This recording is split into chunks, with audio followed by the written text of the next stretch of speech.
Bonjour à toutes et à tous, bienvenue sur cette nouvelle chaîne de réinformation Agora TV News. Moi c'est Chloé et je suis ravie de vous accueillir sur cette chaîne de vérité vérifiée, une chaîne où on va sur le terrain pour acquérir les infos de la base et sans manipulation, sans arrangement des vérités, sans cacher certains aspects.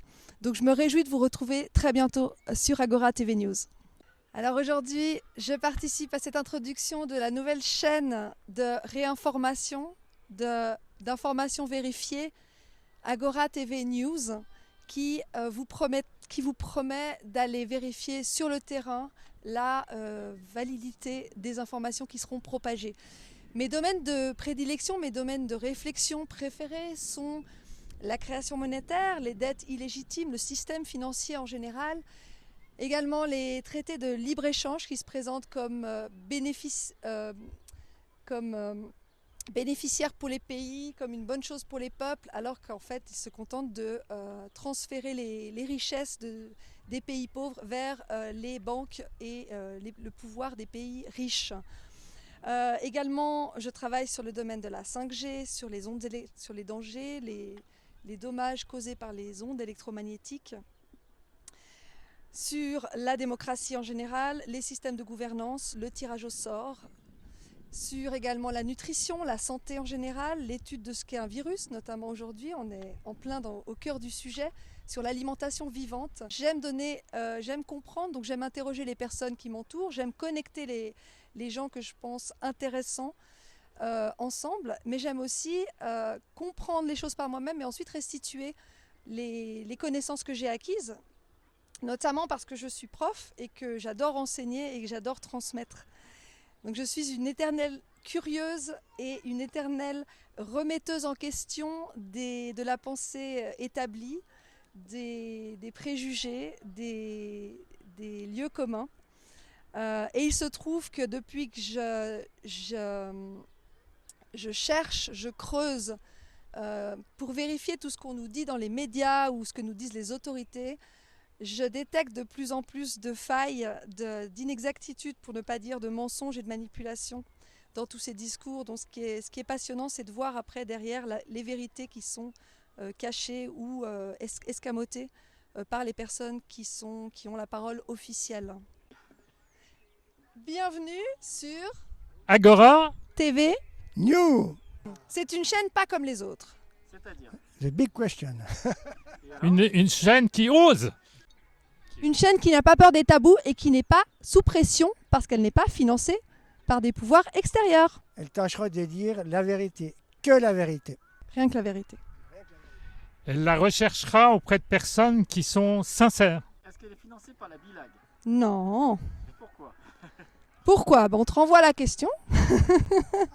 Parce qu'on n'a pas envie d'avoir un fil à la patte. Peut-être, puisque nous allons demander à faire partie de l'association SRG SSR, au même titre que la télévision suisse romande, qui ne dit pas toujours la vérité ou qui la cache. Alors ça sera différent de la RTS. Il me semble. Gérard. Disons qu'on ne sera pas financé par les banques, on ne sera pas financé par des groupes pharmaceutiques, ni par des politiciens, ni personne en fait. Indépendant, c'est ça le maître mot. Indépendant de tout ce monde qui travaille sur une pensée unique. On se focalisera sur des manifestations peut-être dont les canaux officiels ne parlent pas trop, comme les manifestations sur la 5G notamment, ou sur le SPMI, le SPJ, les services de protection des mineurs, les gilets jaunes. Sur Berne, j'estime que c'était un succès. Contrairement à ce qu'essaye de dénigrer le journal 20 minutes. On rappelle peut-être que 20 minutes appartient au groupe Tamedia, qui est dans les mains d'un monsieur qui s'appelle Coninx, qui a des liens avec Rothschild, et qu'en Suisse, il y a deux milliardaires qui tiennent l'essentiel des médias, des journaux. Donc ça veut dire que Agora TV News, c'est juste nécessaire parce que quelque part, on va pouvoir sortir de l'information. Ça veut dire que cette chaîne, elle devrait avoir un avenir extraordinaire pour tous ceux qui recherchent de la vérité. Pour résumer, on va traiter des sujets censurés par la presse officielle et par la télé officielle, et également donner des angles de vue inédits sur les événements, qui ne seront pas dirigés par des intérêts économiques, financiers, politiques. Ah non, les dysfonctionnements en Suisse, en fait, ce sont des dysfonctionnements au niveau mondial. Donc tout ce qui est bon pour casser le nouvel ordre mondial, les Rothschild et compagnie, on va sauter sur la moindre occasion. Reconstruire en fait ce qui à l'époque s'appelait le quatrième pouvoir, c'est-à-dire qu'avant les journaux étaient indépendants avec des journalistes indépendants, alors que maintenant les journalistes en fait c'est des pantins qui écoutent ce que leurs supérieurs disent, puis de toute façon même s'ils font un excellent papier, tout ceci sera retoqué. On nous dira, mais vous êtes complotiste parce que vous ne suivez pas la ligne justement. On leur répondra qu'on est fiers de ne pas suivre la ligne justement dont tu parles et de rester libre dans notre esprit, dans nos analyses. Le mot complotiste, comme on le sait maintenant depuis un moment, est utilisé systématiquement comme d'autres mots. On entend souvent antisémite, facho, etc. Pour discréditer les personnes qui ouvrent les yeux sur des aspects qui sont cachés par les médias officiels. Donc c'est vrai que c'est un mot assez pratique pour décourager les lanceurs d'alerte, les personnes qui sortent de la ligne officielle, de dire ce qu'elles ont à dire. Et ça marche souvent. Est-ce que c'est un facho? Alors d'abord, facho, pas du tout. Complotiste, pourquoi pas? Je pourrais être fier de l'être, vous voyez, dans le sens que c'est un mot qui a été utilisé pour dégommer les personnes qui avaient des idées, des choses à dire qui n'étaient pas dans la ligne.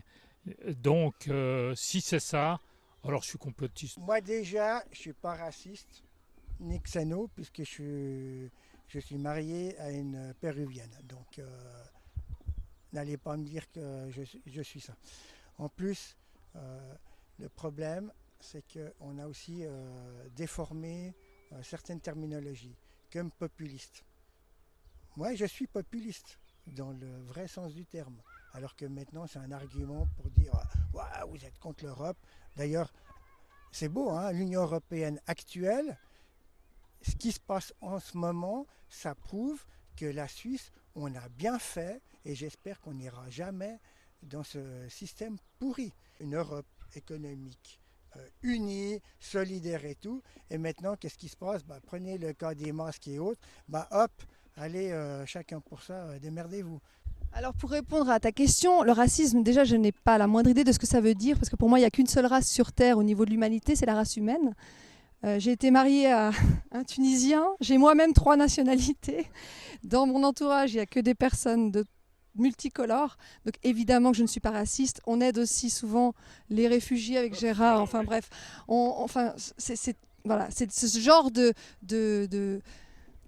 d'accusations complètement à l'envers, complètement débiles, dont on peut traiter les personnes qui justement n'obéissent pas au dogme officiel. Ce que je voulais dire aussi, c'est que la chaîne Agora TV News ne fait pas partie de ces canaux qui sont alimentés par des agences de presse. Vous savez que maintenant, il y a très peu de journalistes qui vont vraiment sur le terrain pour enquêter et qu'ils se font dicter les nouvelles, les news, les souvent fake news, qui sont de nouveau, le terme est souvent employé à tort, parce que c'est souvent les personnes qui disent la vérité qu'on traite de fake news, et alors que ça devrait être l'inverse. Bref, que ces agences de presse abreuvent toutes les toutes les petites antennes d'informations, de prétendues informations, avec une nouvelle ou une pensée unique. Et d'ailleurs, on voit très bien dans les journaux télévisés ou dans les journaux tout court que les nouvelles sont identiques et sont souvent copiées-collées. En Suisse, on a l'ATS qui remplit très bien ce rôle, par exemple. Il y a eu un temps où on disait que pour vérifier une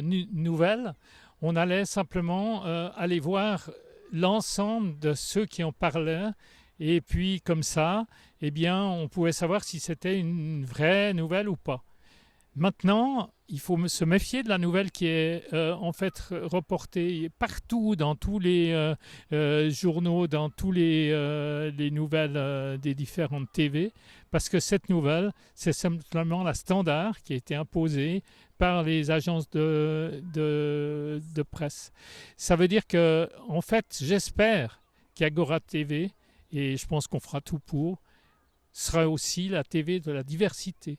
C'est-à-dire qu'on n'aura pas un seul discours qui sera contre le discours officiel, mais qu'on aura des discours qui sont des discours divers et qui pourront se compléter parce que justement, ils auront cette vraie diversité. Parce que, encore une fois, l'information n'est pas unique, on ne peut pas tellement parler d'information objective puisqu'on a tout le temps plein de points de vue sur la même information. Donc ce qu'on aimerait développer, c'est plutôt la pluralité des points de vue. Donc interroger, comme disait Gérard, des personnes qui ne sont pas forcément d'accord pour avoir des débats contradictoires et des différents angles de vue de la même situation, pour se faire sa propre idée après.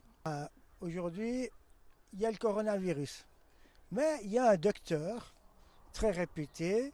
Bon, on peut critiquer peut-être le nombre de papiers qu'il a signés, ça, pourquoi pas. Lui, il a proposé des traitements pour des gens qui risquent leur vie. Il a obtenu des résultats. Et puis tout le monde lui a sauté dessus. C'est un médicament qui est hyper dangereux, alors que c'est un médicament qui existe depuis plus de 60 ans. Et puis maintenant, nous, on est à Genève, il y a les HUG qui justement utilisent son traitement et qui commencent aussi à obtenir des résultats. Donc, il n'y a pas photo, il suffit d'écouter un petit peu partout les informations qui nous parviennent, ou il faut aller chercher les informations. Il ne faut pas aller se contenter d'aller chercher la tribune de Genève, la cassette, là, puis lire leur blabla qu'ils racontent. Parce que, à part la couleur de la peinture, on ne connaît pas la qualité de la carrosserie. Et moi, j'aimerais prendre un peu de distance par rapport à ça. Le Covid-19, c'est aussi une sorte de stop à tout ce qui s'est passé avant. Un stop aussi au moment des Gilets jaunes. Donc ça veut dire que moi j'espère qu'il va redémarrer après ça, parce que les Gilets jaunes c'était un sacré espoir par rapport à une vraie alternative au pouvoir de quelques-uns. Et c'était une alternative horizontale avec des personnes dans la rue qui avaient des choses à dire. Donc ça doit reprendre.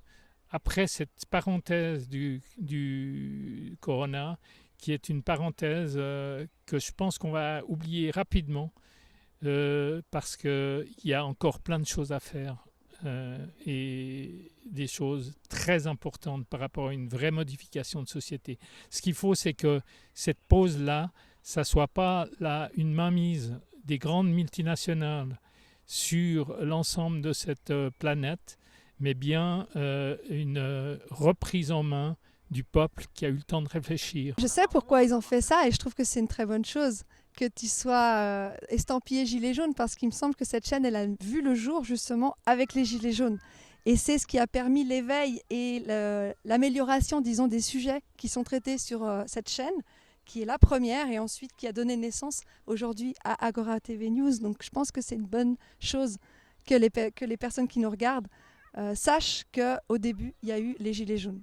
Ils sont toujours là d'ailleurs. Et ils sont toujours là et ils ressortiront tous les samedis dès que le confinement aveugle sera levé.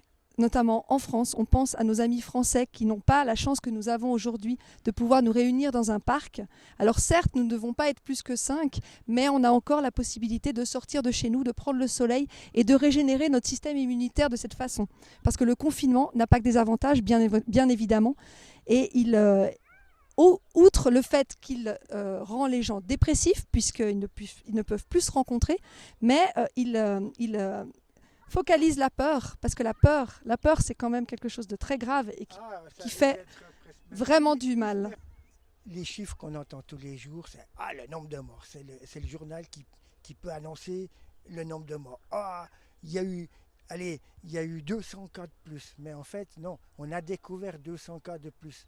Mais ces cas ont peut-être été faits il y a 2-3 mois en arrière. Parallèlement à cette peur, la population en demande et en redemande par rapport à une mise au pas de l'ensemble de la population, par rapport à des règles qui sont établies par l'État. Et ce qu'il faut absolument, c'est qu'à la sortie de ce moment, qui est vraiment une parenthèse, les gens n'acceptent pas de continuer à être, disons, contrôlés par un État policier qui est dans le paroxysme de l'État policier en ce moment. Et puis j'aimerais aussi qu'on se rappelle qu'avant le coronavirus, il y avait des gens qui mouraient. Ça n'a pas commencé depuis janvier 2020. C'est-à-dire qu'il y a des gens qui meurent du cancer, des maladies nosocomiales, des accidents de voiture, des violences domestiques, de tout plein de sortes de sources, des enfants qui meurent de faim. Il y en a 20 000 à 30 000 par jour. Et que les chiffres du corona actuellement sont en dessous de ceux de la grippe saisonnière, malgré ce que les médias officiels tentent de nous faire croire. De mon côté, on voit par exemple le ciel. Ah bah oui, il est magnifique. Je vois pas une seule trace d'avion. On entend les oiseaux. Un gendarme notamment, Stan Maillot, alias Christian Maillot, un gendarme qui a combattu contre les réseaux pédocriminels pendant des années, qui a été extradé de manière illégale du Venezuela. Et Interpol, sur les ordres de magistrats français, de manière en violant toutes les procédures possibles et imaginables, a fait extrader Stan Maillot du Venezuela et l'a jugé et condamné à 4 ans de prison ferme. Nous espérons qu'il sera libéré, comme les 8000 criminels qui sont libérés ces jours. Christian Maillot sera libéré. Puisque nous sommes proches du lac Léman qui finalement relie la France et la Suisse, deux pays qui sont voisins. Et c'est un petit peu là où nous allons être actifs tous ces prochains temps avec Agora TV News, où nous cherchons vraiment non seulement à soulever des problèmes, mais surtout à apporter des solutions. Le problème n'est pas de trouver des solutions, la solution est de trouver le vrai problème. Et c'est vraiment là-dessus que nous voulons nous attacher, c'est trouver les vrais problèmes et ensuite pouvoir faire émerger des solutions qui soient durables et positives pour notre avenir, pour notre civilisation qui maintenant est un petit peu en bout de course comme ça et qui a besoin d'un nouveau souffle, un souffle qui peut venir vraiment du citoyen, du peuple, des gens.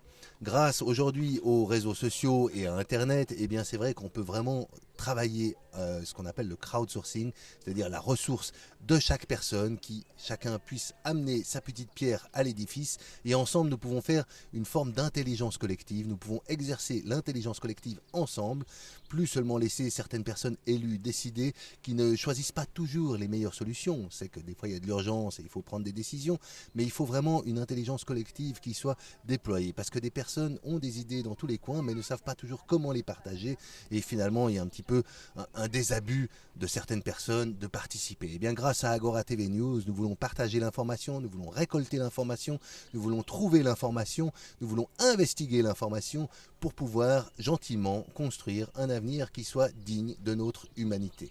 Donc merci à vous d'être présents sur cette chaîne et nous espérons vous voir nombreux à partager et à venir nous partager vos informations. On aura bientôt aussi un studio et un petit peu de retard grâce au confinement, mais on va bientôt avoir aussi un petit studio, on va pouvoir interviewer les gens ici à Genève, au cœur de la ville, on va pouvoir recevoir beaucoup d'idées et partager tout ça avec vous tous. Merci.